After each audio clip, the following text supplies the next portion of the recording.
Okay, yesterday we were discussing about band-aids, bandages, stitches. So there's an interesting discussion in halacha. Is somebody allowed to get stitches on Shabbos? Or do you have to wait until after Shabbos? So obviously if it's a question pikuach nefesh, it's a big bleeding to death, God forbid, for sure you're allowed.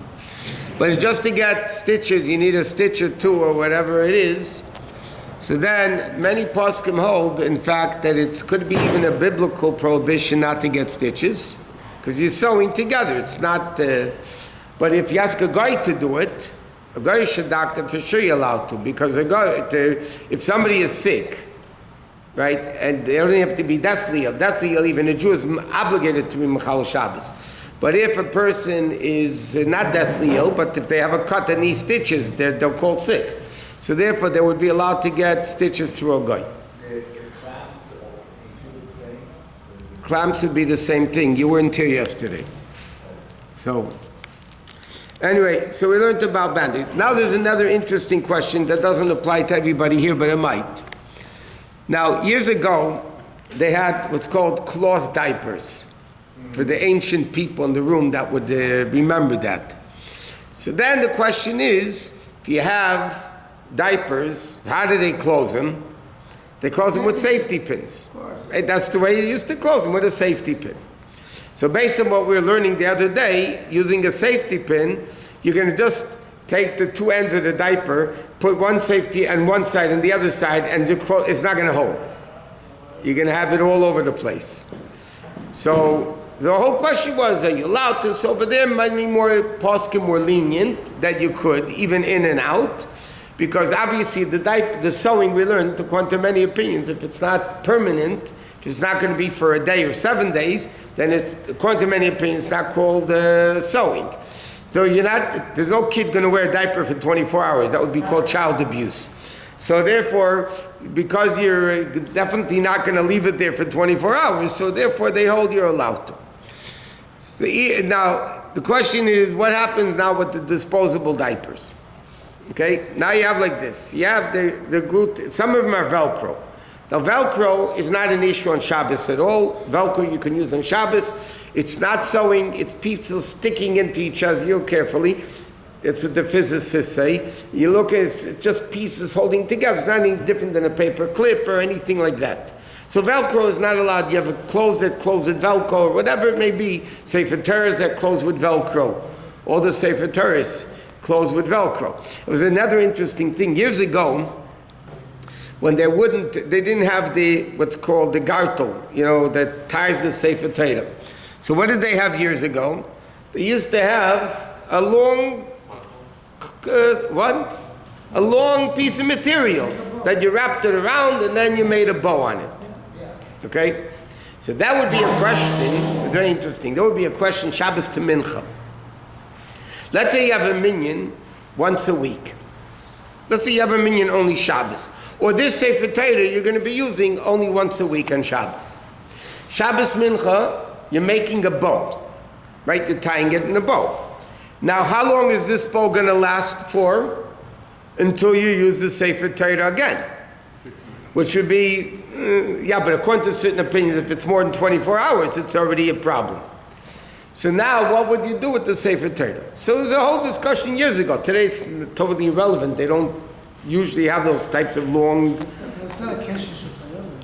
Yeah, but if kesher kayom, if your intent is that it should last a week, then, according to many opinions, it is called kesher shokayom.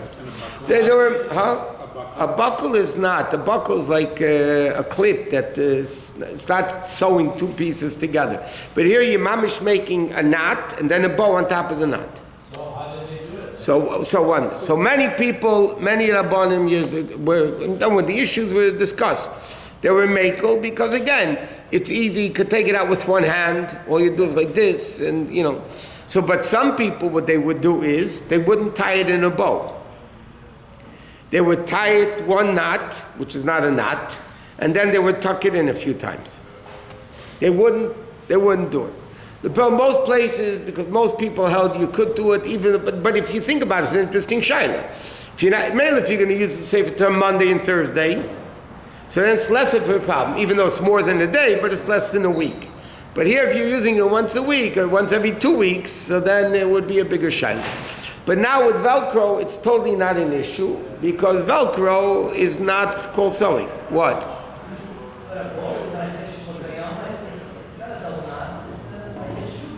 1 second. Let's speak plain English. Yeah, by the way, if you tie your shoe on Shabbos with the intent that it should last more than a day, you have an issue. Let me ask you a question. What did you do to your shoe? You tied it.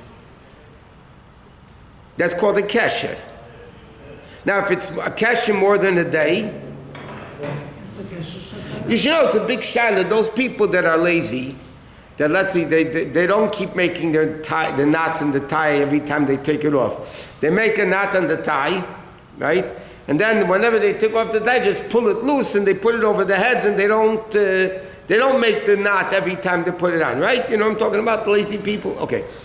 Or people that don't know how to make ties. So you have a guy who knows how to make a tie, he makes it for you, does you a big favor. You know how many weddings I did? It's not a joke. You know how many weddings I did personally? I was in Masada Kedushin, and I would make the chassan's tie for him before the wedding. It just didn't. He never wore a tie before. He didn't know how to do it. But I'll tell you another issue where you have a problem. Many people, and halacha talks about this. Sometimes people tie a shoe.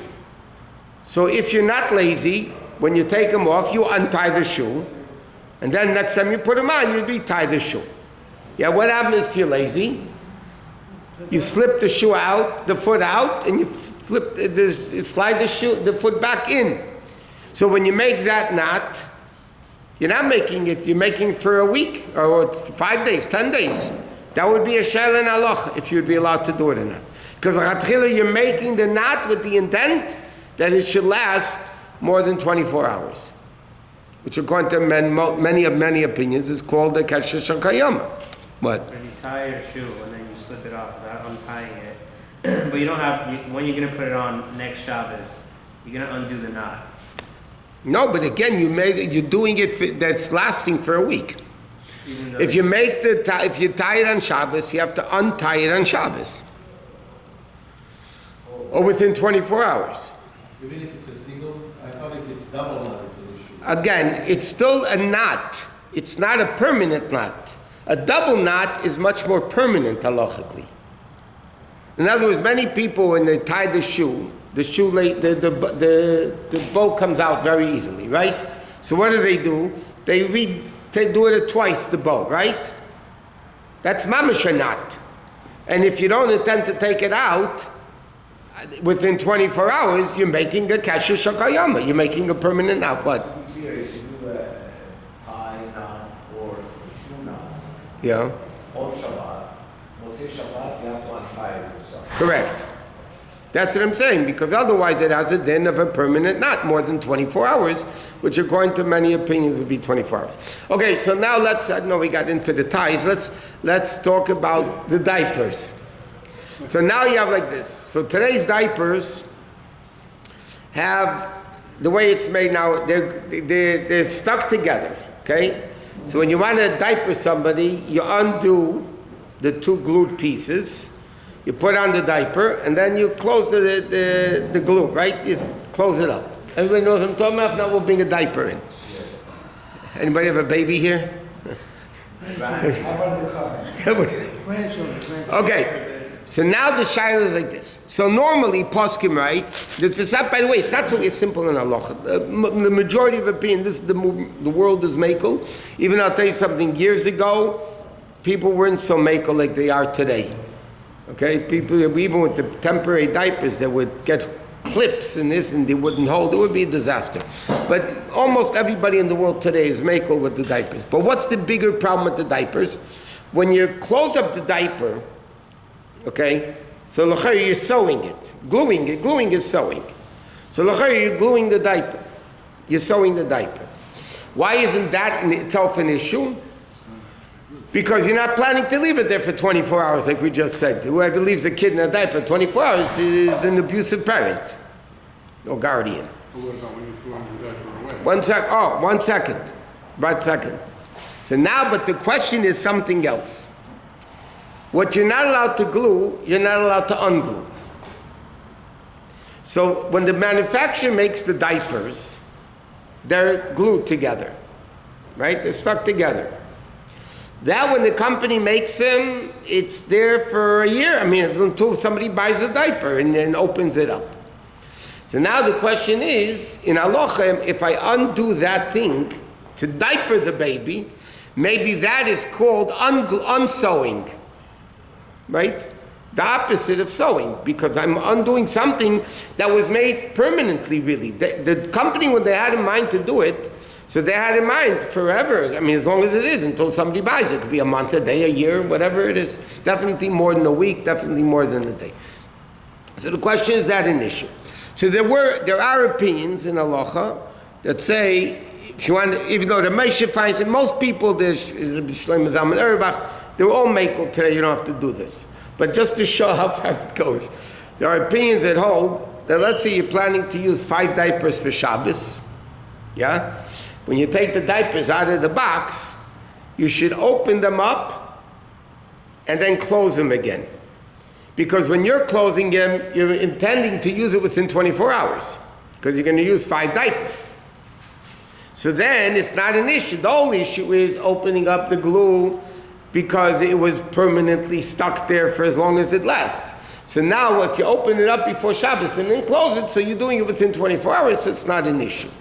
The question is, and this you also make about, when you throw out the diaper and you close it up and you glue it, you put the tape on the diaper to close it up, now that's a permanent thing. That you want to last, whatever, until the garbage does whatever they do with it. But even that they're makel about because various reasons. But that would be a bigger issue, by the way, than anything else. Because here you're doing it, that it should hold for an extended period of time.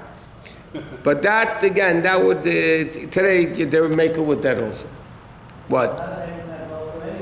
I'm saying diapers that have Velcro is not an issue. I'm saying, what?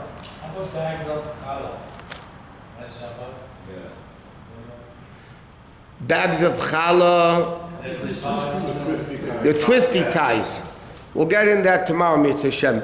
Twisty ties, according to many opinions, by the way, you're not allowed to use on Shabbos. Many opinions hold you are allowed to use them on Shabbos. We'll discuss it tomorrow. There's a lot of details. If you go once, twice, whatever, we'll discuss it. The question is that called a knot? No. But it is called a tie. You're tying it. You're tying the bag. So it's not any different than a shoelace. Twisting. So twisting could be tied. You tie. You twist it also. You make a bow by twisting it. Like you said before, there was the Torah cigar. They would tie one knot and then they would just twist it around. Yeah, but that's not holding it. That's just tucking it So in. if you just wrap it around several times. Yeah, we'll talk.